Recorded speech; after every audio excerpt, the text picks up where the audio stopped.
अस्सलाम वालेकुम दोस्तों, मैं हूं बिलाल और आप देख रहे हैं कोड विद HPKY। गाइस, आज की ये वीडियो Next.js का एक क्रैश कोर्स होने वाला है, जिसमें हम समझेंगे Next.js क्या है और इसकी यूज़ करने के क्या फ़ायदे हैं। तो चलिए शुरू करते हैं। तो गाइस, सबसे पहले आपने आना है और Next.js आपने सर्च कर लेना है। जो सबसे पहले वाला वेबसाइट आएगा, ये Next.js का ऑफिशियल वेबसाइट है। तो गाइस, फर्स्ट लोड पे आपके सामने आएगा द इनोवेटिव व्यू फ्रेमवर्क। तो गाइस, Next.js Vue.js का एक फुल स्टैक फ्रेमवर्क है, जिसमें हम फुल स्टैक एप्लीकेशन बना सकते हैं। मतलब हम अपना फ्रंट एंड Vue.js का यूज करके बना सकते हैं और हम अपने बैकएंड एपीआईज भी Next.js में बना सकते हैं नाइट्रो सर्वर का यूज करके। तो ये सब चीजें हम Next.js के अंदर ही कर सकते हैं। मतलब हम अपनी एपीआईज राउट भी बना सकते हैं, एपीआईज हैंडल भी कर सकते हैं और वो हम अपने Vue.js एप्लीकेशन में यूज भी कर सकते हैं। Vue.js का मतलब Next.js के अंदर हम यूज कर सकते हैं। तो यहाँ द इनोवेटिव व्यू फ्रेमवर्क का क्या मतलब है? तो Next.js डेवलपर्स को एक सेट ऑफ कन्वेंशंस और फीचर्स प्रोवाइड करता है, जो डेवलपर्स को Vue.js एप्लीकेशन यानी Next.js एप्लीकेशन को बनाना ज़्यादा स्ट्रेट फॉरवर्ड और एफिशिएंट बना देता है। इसलिए Next.js को इनोवेटिव बोला जाता है। और इनोवेटिव बोलने की कुछ और भी रीज़न है, जैसे कि file based routing. File based routing क्या है? जैसे कि हमारे Vue.js कोर्स में आपने देखा था कि हमने router.js एक फाइल बनाया था और वहाँ पे हमने अपने सारे राउट्स डिफाइन की थी। तो Next.js में हमें एक डायरेक्टरी मिलती है पेजेस के नेम से। पेजेस जो भी फाइल बना देती है, तो Next.js हमारे लिए ऑटोमेटिकली उस फाइल का राउट बना देता है। तो इसका एक ये फायदा है। तो इसका एक रीजन ये हुआ कि Next हमें फाइल बेस्ड राउटिंग प्रोवाइड करता है। Next.js को इनोवेटिव बोलने का दूसरा रीजन ये है कि Next.js हमें ऑटोमेटिक कोड स्प्लिटिंग प्रोवाइड करता है, जिससे हर पेज के लिए जरूरी कोड को लोड करके इनिशियल लोड के टाइम को इम्प्रूव कर देता है। तीसरा रीजन ये है कि Next.js हमें सर्वर साइड रेंडरिंग प्रोवाइड करता है, जिससे हमारे कोड सर्वर पर ही रेंडर हो जाते हैं और हमारे एप्लीकेशन को एसईओ फ्रेंडली बना देता है। फोर्थ रीजन ये है कि Next.js हमें व्यू मेटा प्लगइन को बाय डिफॉल्ट दे देता है, तो जिससे हम हर एक पेज में एसईओ टैग्स और इंफॉर्मेशन ऐड कर सकते हैं। फिफ्थ रीजन ये है कि Next.js हमें प्लगइन सिस्टम प्रोवाइड करता है, जो डेवलपर्स को फ्रेमवर्क के फंक्शनैलिटी को इजीली एक्सटेंड करने में मदद करता है। तो गाइज, ये सभी फीचर और कन्वेंशंस डेवलपर्स को अपने एप्लीकेशन के फीचर पर ज्यादा फोकस करने में मदद करता है, फ्रेमवर्क के अंडरलाइंग इंफ्रास्ट्रक्चर को मैनेज करने के बजाय, जिससे Next.js को इनोवेटिव और डेवलपर फ्रेंडली महसूस होता है। तो गाइज, ये द इनोवेटिव व्यू फ्रेमवर्क का थोड़ा सा इंट्रोडक्शन था, जो मैंने एक्सप्लेन कर दिया है। तो गाइज, अब हम गेट स्टार्टेड बटन पे क्लिक कर देते हैं और सबसे पहले हमने आना है इंट्रोडक्शन पे। तो गाइस, यहाँ इंट्रोडक्शन में इन्होंने लिखा हुआ है, Next.js goal is to make web development innovative and performant with a great developers experience in mind. तो गाइस, Next.js जो है ना, ये काफ़ी ज़्यादा स्ट्रेट फॉरवर्ड और ईजी है। यहाँ पे काफ़ी सारे फीचर्स हमें मिलते हैं, जो जो फीचर्स अभी मैंने मेंशन किए थे। तो गाइस, सबसे पहले हमने आना है गाइड पे, और यह गाइड के बाद जो है ना, हमने आना है डायरेक्टरी स्ट्रक्चर पे। तो यहाँ हमने सबसे पहले डायरेक्टरी स्ट्रक्चर इनका समझना है। Next.js का डायरेक्टरी स्ट्रक्चर कुछ इस तरह है। डॉट नेक्स्ट में नेक्स्ट रिलेटेड चीज़ें हमें मिलती है। डॉट आउटपुट, जब भी हम प्रोडक्शन पे जाते हैं और हम अपने ऐप को बिल्ड करते हैं, तो वो हमें डॉट आउटपुट में मिल जाता है। फिर आते हैं एसेट्स। एसेट में हमारे जितने भी एसेट्स होते हैं प्रोजेक्ट के, वो हम यहाँ पे स्टोर कर लेते हैं, जैसे कि स्टाइल शीट हो गई, फ़ॉन्ट्स हो गई और इमेजेस हो गई। इमेजेस, जितने भी इमेजेस होते हैं जो हम पब्लिकली एक्सेस करते हैं, तो वो हम पब्लिक डायरेक्टरी में स्टोर करते हैं। एसेट्स फ़ोल्डर में जितने भी एसेट्स होते हैं, वो बंडलर उसको ऑप्टिमाइज़ करता है। तो इसके बाद हमें मिलता है कंपोनेंट्स। कंपोनेंट डायरेक्टरी में हम अपने सारे कंपोनेंट्स को स्टोर करते हैं और कंपोनेंट्स को हम अपने पेजेस में फिर यूज़ कर सकते हैं बिना इम्पोर्ट करे। कंपोनेंट के बाद आता है कंपोजेबल। जितने भी हमारे कंपोजेबल्स होते हैं, वो हम अपने कंपोजेबल में स्टोर करते हैं। कंटेंट में अगर कोई स्टैटिक कंटेंट होते हैं, तो हम यहाँ पे स्टोर करते हैं। इसके बाद फिर आता है लेआउट। लेआउट जो होता है, ये एप्लीकेशन के टॉप लेवल का होता है। जो सपोज हम चाहते हैं कि हमारा न्यू बार हमारे सारे पेजेस में रेंडर हो जाए, तो हम अपने न्यू बार को और साइड बार को हम अपने लेआउट्स में डिफाइन करेंगे। इसके बाद आते हैं मिडलवेयर्स। अगर हम किसी पेज को या किसी राउट को प्रोटेक्ट करना चाहते हैं तो हम मिडलवेयर का यूज़ कर लेते हैं वहाँ पे। इसके बाद आते हैं नोड मॉड्यूल्स। तो नोड मॉड्यूल जैसे कि आपको पता है कि हमारे सारे पैकेजेस यहाँ पे इंस्टॉल होते हैं। इसके बाद आते हैं पेजेस। तो जितने भी हमारे पेजेस होते हैं वो हम पेजेस डायरेक्टरी में स्टोर करते हैं। पेजेस डायरेक्टरी में हम जो भी फाइल स्टोर करेंगे उसका एक राउट बन जाएगा। इसके बाद आते हैं प्लगइन्स। तो प्लगइन जो है ना, जब भी हमारा व्यू एप्लीकेशन क्रिएट होता है तो उसी टाइम ही प्लगइन सिस्टम में लोड हो जाते हैं। तो अगर हम चाहते हैं कि हमारी कोई कोड जो है ना वो व्यू क्रिएशन टाइम ही लोड हो जाए तो फिर हम प्लगइन का यूज़ करके कर सकते हैं। फिर आते हैं पब्लिक। तो जो जो भी पब्लिकली अवेलेबल फाइल होती है वो हम पब्लिक में स्टोर कर लेते हैं। इसके बाद आते हैं सर्वर। तो सर्वर में हम अपनी इन पॉइंट और एपीआईज डिफाइन कर सकते हैं। तो इसके बाद है यूटिल। तो जितने भी हमारे यूटिलिटीज़ होते हैं वो अगर हम अपने पूरे एप्लीकेशन में ऑटो इम्पोर्ट करना चाहते हैं तो हम यूटिलिटीज़ में डिफाइन कर सकते हैं। और फिर तो बाकी जितनी भी है वो आपको पता है कि .env में हम अपने इन्वायरमेंटल वेरिएबल्स डिफाइन कर सकते हैं। और इनिशियली हमें app.view मिल जाता है जो हमारी एप्लीकेशन में सबसे पहले रेंडर हो जाता है। और इसके बाद हमें मिलेगा नेक्स्ट कॉन्फ़िग जिसमें हम अपनी नेक्स्ट एप्लीकेशन की सारी कॉन्फ़िगरेशन को डिफाइन कर सकते हैं। तो गाइज़ ये था नेक्स्ट.js का डायरेक्टरी स्ट्रक्चर। अब हम नेक्स्ट.js का एप्लीकेशन बना के हम थोड़ा सा ये चीज़ें ओवरव्यू कर लेते हैं। तो अब हमने आना है गेट स्टार्टेड पे और यहाँ सबसे पहले हमने आना है इंस्टॉलेशन पे और यहाँ हम नक्शे का यूज़ करके हम एप्लीकेशन बनाएंगे। तो यहाँ से मैं ये कमांड कॉपी कर लेता हूँ और यहाँ टर्मिनल में मैं इसे पेस्ट कर देता हूँ। हमारे ऐप का नाम रहेगा नक्स। तो गाइस एप्लीकेशन का नाम मैंने दे दिया नक्स क्रैश कोर्स। अभी मैं एंटर कर देता हूँ और हम npm का यूज़ कर लेंगे। गाइस हमारे डिपेंडेंसीज इंस्टॉल हो गई है। अब यहाँ पे ये हमसे पूछ रहे हैं कि हम गेट रिपोजिटरी को इनिशियलाइज करें कि नहीं की करें। तो यहाँ पे मैं कर लूँगा क्योंकि इस प्रोजेक्ट को मैं गिटहब पे पुश करूँगा। तो मैंने यस कर दिया है। तो गाइस अब हमने जाना है नेक्स्ट.js क्रैश कोर्स पे और इसे मैं VS कोड में ओपन कर दूँगा। तो गाइज़ ये VS कोड में लोड हो गया है। अब मैं यहाँ सबसे पहले npm रनडू कर लेता हूँ। तो ये हमें लिंक मिल गया है। मैं इसे यहाँ से कॉपी कर लेता हूँ और यहाँ पे मैं इसे ओपन कर देता हूँ। तो गाइज़ ये हमें वेलकम पेज मिल गया है। ये पेज हमें कहाँ से मिल रहा है? तो ये हमें मिल रहा है app.view से और app.view के अंदर है नेक्स्ट वेलकम। तो अभी हमने आना है यहाँ app.view में और यहाँ पे मैं कर देता हूँ हेलो वर्ल्ड। तो मैंने सेव कर दिया है और अभी अगर आप देखें तो यहाँ पे हेलो वर्ल्ड आ गया है। लेकिन गाइज हम app.view का यूज़ नहीं करेंगे। मैं यहाँ पे बनाऊंगा पेजेस नेम का डायरेक्टरी और यहाँ पे मैं सबसे पहले डिफाइन करूँगा index.view। index.view जो है ना ये हमारा फर्स्ट लोड होगा। तो इसको मैं यहाँ से कॉपी कर देता हूँ और app.view को मैं डिलीट कर देता हूँ। इसको मैंने यहाँ पे पेस्ट कर दिया है। तो मैंने सेव कर दिया है। तो देखिए ये हमें मिल गया है। और गाइज index.view हमें डायरेक्ट स्लैश पे मिलेगा होम राउट पे। और गाइज अभी मैं यहाँ पे एक और राउट बना देता हूँ about.view और यहाँ पे मैं कर देता हूँ view3 और ये हमारा रहेगा about। और अभी अगर हम जाते हैं स्लैश about पे तो ये देखिए हमारा अबाउट राउट भी बन गया है। तो गाइज ये फ़ायदा है नेक्स्ट.js का कि हमें फाइल बेस्ड राउटिंग मिल जाती है। तो गाइज यहाँ पे मैं नेविगेशन डिफाइन कर लेता हूँ यूएल के अंदर li। तो गाइज यहाँ पे हम नेक्स्ट लिंक यूज़ करेंगे जैसे कि हम यूजेस में राउटर लिंक यूज़ किया करते थे। तो गाइज यहाँ पे मैं डिफाइन करूँगा नेक्स्ट लिंक और यहाँ पे मैं कर देता हूँ होम और ये हम कर देंगे टू स्लैश और इसको मैं डुप्लीकेट कर देता हूँ। ये हो जाएगा अबाउट और यहाँ पे हम कर देते हैं अबाउट। इसको मैंने सेव कर दिया है और अभी अगर मैं जाता हूँ तो रिफ्रेश कर देता हूँ तो यहाँ पे हमें मिल गया है होम और अबाउट। लेकिन अगर मैं अबाउट में जाता हूँ तो यहाँ पे कोई मेन्यू नहीं है। तो इसको मैं यहाँ से कॉपी कर देता हूँ और यहाँ अबाउट में भी पेस्ट कर देता हूँ।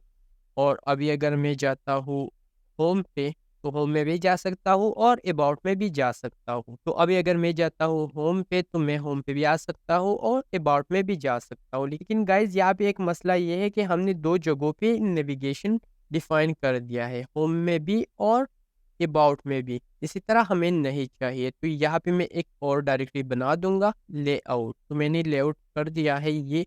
अब यहाँ से भी चेक कर सकते हैं। यहाँ पे अगर आप आते हैं गाइड पे और डायरेक्टरी स्ट्रक्चर पे, तो यहाँ पे हमें लेआउट्स मिल जाएगा। तो लेआउट हमने डिफाइन कर दिया है। अब यहाँ पे हम कर देंगे डिफॉल्ट डॉट व्यू। डिफॉल्ट जो है ना, ये हर एक पेज में डिफॉल्ट रन होगा। तो यहाँ पे मैं व्यू 3 कर देता हूँ और अभी मैं आता हूँ अबाउट पे और ये मैं यहाँ से कट कर देता हूँ। तो मैंने सेव कर दिया है और अभी मैं इसको यहाँ पे पेस्ट कर देता हूँ। तो गाइस इसको मैंने यहाँ पे कर दिया है सेव और अभी मैं यहाँ से भी इसे हटा देता हूँ। इसको मैंने सेव कर दिया है। अभी अगर हम आते हैं और इसको रिफ्रेश कर देते हैं, तो गाइस अभी हमें नेविगेशन दोनों में मिल रही है, लेकिन यहाँ पे हमारी कंटेंट शो नहीं हो रही। तो उसके लिए हम स्लॉट यूज़ कर सकते हैं। यहाँ पे भी हम चेक कर सकते हैं। तो यहाँ पे हमें स्लॉट यूज़ करना है।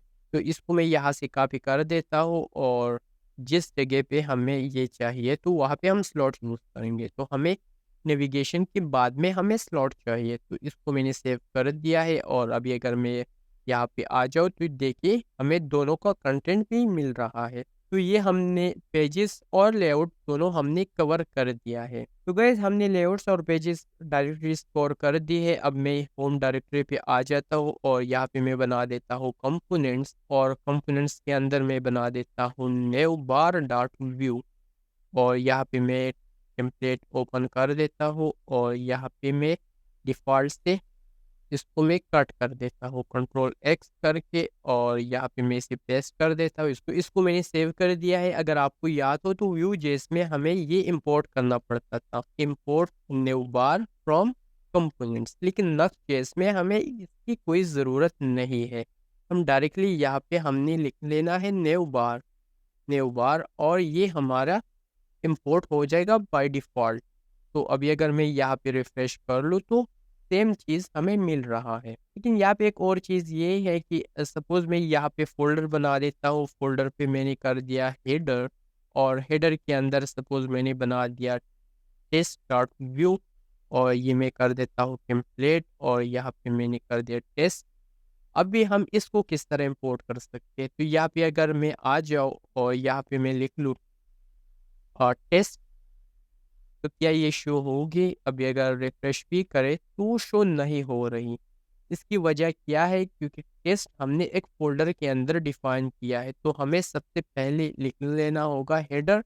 हेडर के बाद जो है ना कैमल केस हमने यूज़ करना है। टेस्ट हमने लिख दिया, इसको सेव कर दिया। तो देखिए टेस्ट आ रहा है। अभी अगर मैं एक और डायरेक्टरी बनाऊँ हेडर के अंदर, सपोज़ यहाँ पे मैंने बना दिया है नेव।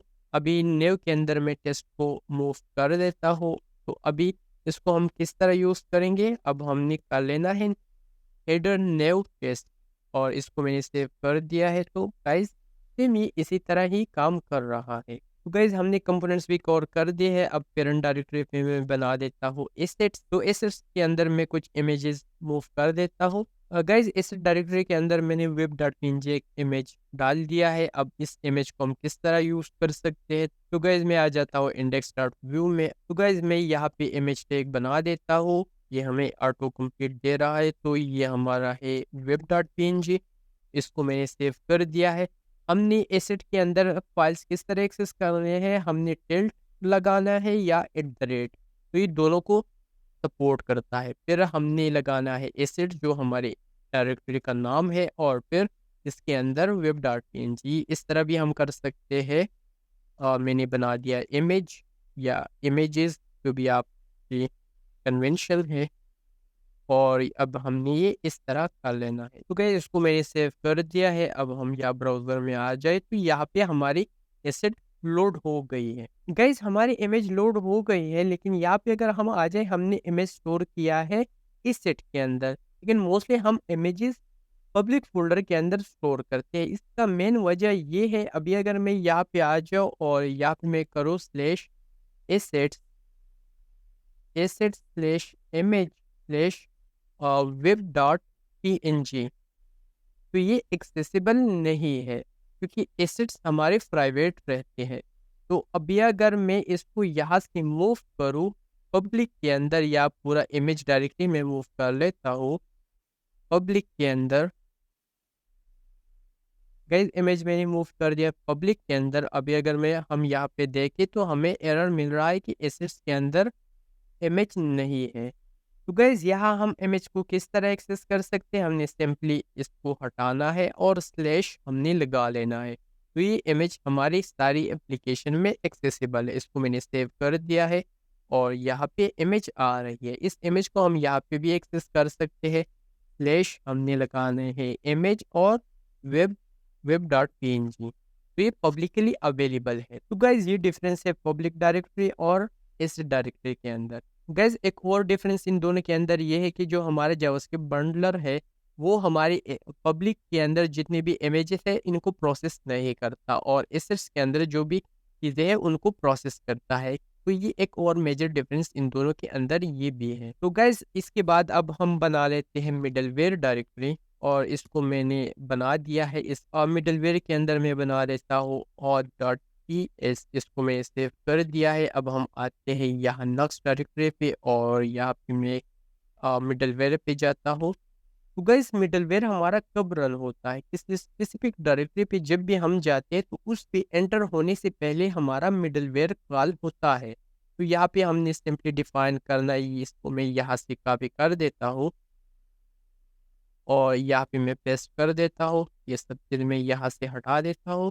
गाइस अब यहाँ पे मैं कंसोल लॉग कर देता हूँ और यहाँ पे मैं कर देता हूँ मिडलवेयर को मैंने सेव कर दिया है। अब हम यहाँ पे आके मैं एक और पेज बना देता हूँ auth.view और यहाँ पे मैं बॉयलर कोड कर देता हूँ। ये रहेगा प्रोटेक्टेड गए। इसको मैंने सेव कर दिया, इसके लिए हम राउट भी बना लेते हैं। तो यहाँ पे मैं कर देता हूँ auth और यहाँ पे मैं कर देता हूँ प्रोटेक्टेड या हम नेम जो है ना ये भी प्रोटेक्टेड कर दे। मैंने काफ़ी कर दिया है और हम .view को भी चेंज कर देते हैं। तो गाइज अभी मैं प्रोटेक्टेड पेज पे जाने की कोशिश करता हूँ तो प्रोटेक्टेड पेज पे मैं इजीली आ गया हूँ और हमारा कंसोल लॉग भी नहीं चल रहा जो हमने मिडलवेयर में डिफाइन किया था। तो गाइज हम इस पेज पे मिडलवेयर किस तरह अप्लाई कर सकते हैं, तो हमने सिंपली आना है मिडलवेयर पे। गाइज अगर हम सिंपली यहाँ पे स्क्रॉल करें तो यहाँ पे इन्होंने बताया है कि आपने डिफाइन पेज मीटा में बताना है। तो इसको मैं यहाँ से कॉपी कर देता हूँ और अब हमने आना है यहाँ पे। तो यहाँ पे मैं इसे पेस्ट कर देता हूँ और यहाँ पे हमने डिफाइन कर लेना है मिडलवेयर। मिडलवेयर हमसे एक्सपेक्ट करता है एक एरे और यहाँ पे हमने आर डिफाइन कर लेनी। इसको मैंने सेव कर दिया है। अभी अगर हम यहाँ पे रिफ्रेश करें तो हमारा मिडलवेयर चलना चाहिए। तो यहाँ पे मिडलवेयर आ गया है। तो अभी अगर मैं यहाँ पे वापस आ जाऊँ auth.ts पे और इसको मैं यहाँ से हटा लेता हूँ और यहाँ पे मैं एक वेरिएबल बना लेता हूँ इज़ ऑथेंटिकेटेड और ये बाय डिफ़ॉल्ट मैं फॉल्स कर देता हूँ इफ़ इज़ ऑथेंटिकेटेड।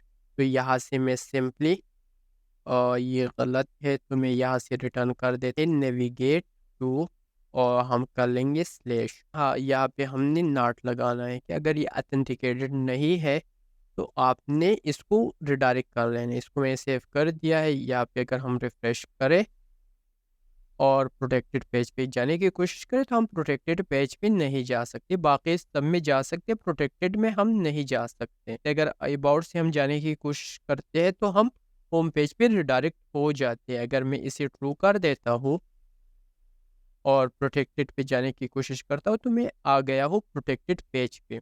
तो गाइज इसी तरह जो है ना हमारा मिडलवेयर काम करता है। तो गाइज मिडलवेयर डायरेक्टली भी हमने कवर कर दिए है। अब हम यहाँ पे कंपोजेबल बना लेता या मैं इसको डिलीट कर देता हूँ, इसको हम ऑटोमेटिकली क्रिएट करते हैं। तो इसको मैंने डिलीट कर दिया है। मैं टर्मिनल ओपन कर देता हूँ और यहाँ पे मैं कर देता हूँ npx Nakshi eight latest 8 composable.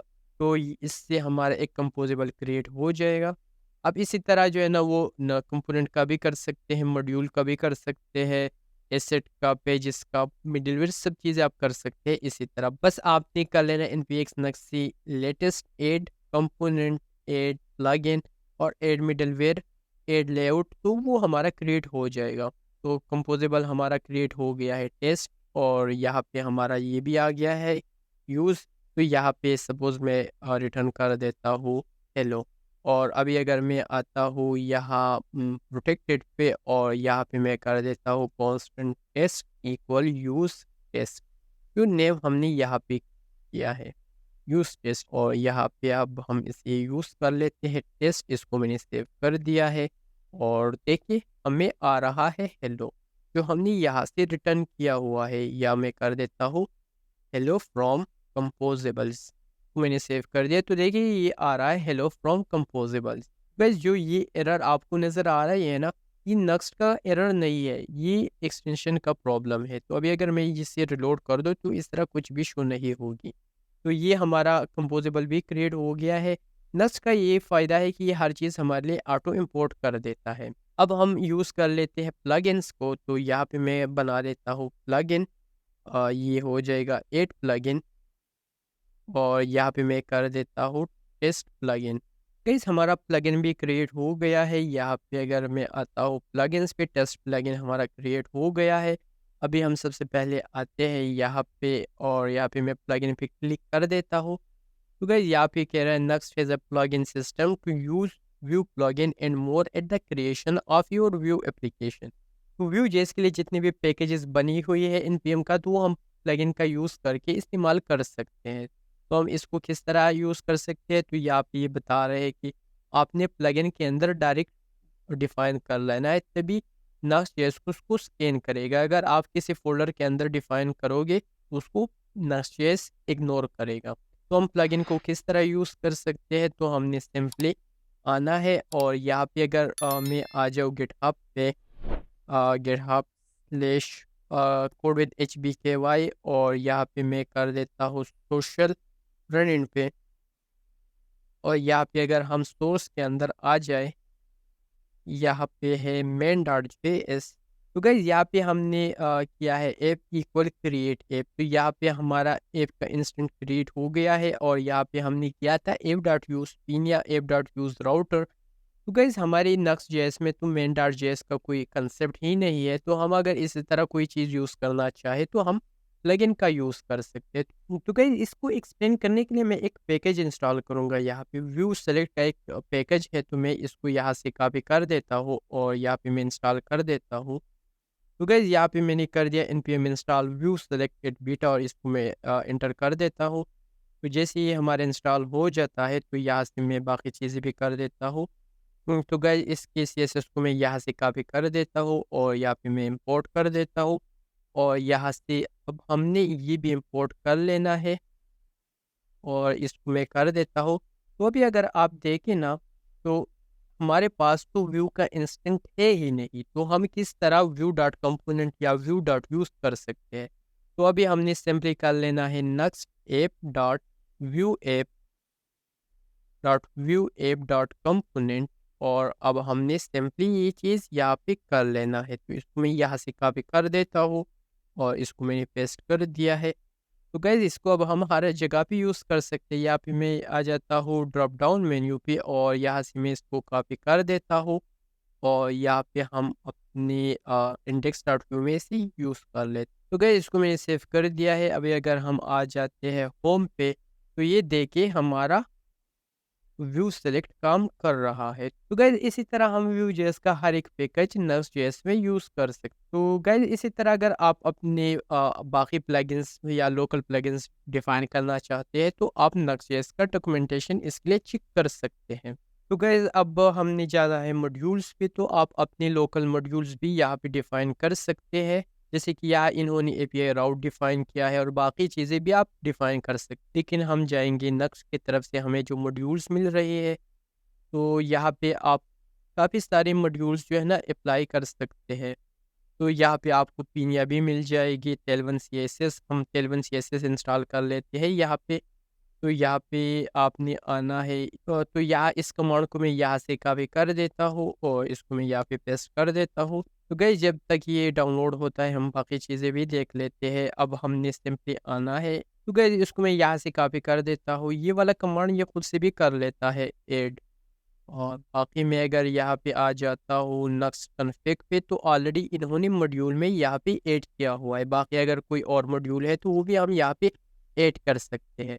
तो गाइज़ अब हमने आना है और इसको हम अब चेक कर सकते हैं। तो गाइज़ इस हेलो वर्ल्ड पे मैं एक क्लास लगा लेता हूँ 2xl, इसको मैंने सेव कर दिया। तो देखिए गाइज़ हमारा टेलवन सीएसएस भी इंस्टॉल हो गया है। तो गाइस कितनी आसान तरीके से हमारा टेलवन सीएसएस इंस्टॉल हो गया है नेक्स्ट मॉड्यूल का यूज़ करके। वापस अगर हम आ जाए तो यहाँ पे काफ़ी सारी मॉड्यूल्स हमें मिल जाते हैं, जैसे कि नेक्स्ट इमेज, जैसे कि नेक्स्ट आइकन हो गया है। यहाँ पे अगर आप देखें तो हमें कह रहे हैं कि 1 लाख प्लस आइकन्स हमें मिल जाएगी यहाँ पे। तो नेक्स्ट काफ़ी सारे ये फ़ायदे हैं। और हमें पिन या persist plugin content predict view UI next की तरफ से हमें यूआई एलिमेंट्स भी मिल जाते हैं। तो गाइज़ ये 3 नेक्स्ट मॉड्यूल्स अब हम इससे बैक कर लेते हैं। अब हमने आना है सर्वर पे और अब हम यहाँ पे अपनी एपीआईज़ बना सकते हैं। तो मैं सर्वर फ़ोल्डर के अंदर यहाँ पे एक फ़ोल्डर बना लेता हूँ एपीआई, और एपीआई के अंदर हम सबसे पहले बना लेते हैं test.ts, और यहाँ पे हम आ जाते हैं और यहाँ से मैं इसको कॉपी कर देता हूँ। मैं पेस्ट कर देता हूँ और इसको मैंने सेव भी कर दिया है। अभी अगर मैं आ जाता हूँ और यहाँ पे लोकल होस्ट 3000/API/टेस्ट कर लेता हूँ, तो मुझे जेसन रिस्पॉन्स मिल रहा है यहाँ से जो मैंने रिटर्न किया है। तो ये जो एपीआई यहीं पे लगी हुई है, ये हमारा ये वाला नेम है। तो गाइज़ आप इसी तरह यहाँ पे अपनी एपीआईज़ भी बना सकते हैं। अभी अगर मैं वापस आ जाता हूँ प्रोटेक्टेड डॉट व्यू में और यहाँ पे मैं एक टेस्टिंग फंक्शन बना देता हूँ फंक्शन, और यहाँ पे मैं कर देता हूँ वेट पिच, और ये हो जाएगा स्लैश एपीआई स्लैश टेस्ट। यहाँ पे मैं एक कंसोल भी कर देता हूँ। इससे जो हमें रिस्पॉन्स मिल रहा है इसको मैं असाइन भी कर देता हूँ, या मैं कर देता हूँ रिस्पॉन्स इक्वल, क्योंकि इससे हमें रिस्पॉन्स मिल जाएगा। हम रिस्पॉन्स जेसन कर लेते हैं और अब हम इसको कंसोल लॉग कर लेते हैं रिस्पॉन्स जेसन, और इसको हम नेम भी देते हैं एपीआई कॉल, और इसको हम यहाँ पे कॉल कर लेते हैं। तो गाइस इसको मैंने सेव कर दिया है, ये हमारे प्रोटेक्टेड डॉट व्यू में। अभी अगर हम जाते हैं प्रोटेक्टेड में तो यहाँ पे हमारा एपीआई कॉल होना चाहिए। गाइस यहाँ पे देखिए हमारा एपीआई कॉल हो गया है, हेलो वर्ल्ड हमारा रिस्पॉन्स आ गया है। तो गाइस इसी तरह आप अपनी एपीआईज और बैकएंड भी नेक्स्ट.js में बना सकते हैं। तो गाइस ये था एक क्रैश कोर्स, इसलिए हम काफ़ी डीप इसको एक्सप्लेन नहीं कर रहे हैं। इंशाल्लाह हमारा एक नेक्स्ट सीरीज आने वाला है जिसमें हमारा एक फुल स्टैक एप्लीकेशन नेक्स्ट का यूज़ करके हम बनाने वाले हैं, जिसमें हमारा बैकएंड भी नेक्स्ट.js में होगा और फ्रंट एंड भी। तो गाइस उम्मीद करता हूँ कि आज की वीडियो आपको पसंद आई होगी। वीडियो को लाइक करें, चैनल को सब्सक्राइब करें और वीडियो को अपने दोस्तों के साथ शेयर करें। इंशाल्लाह मिलते हैं नेक्स्ट वीडियो में, तब तक के लिए अल्लाह हाफिज़, अल्लाह अमान।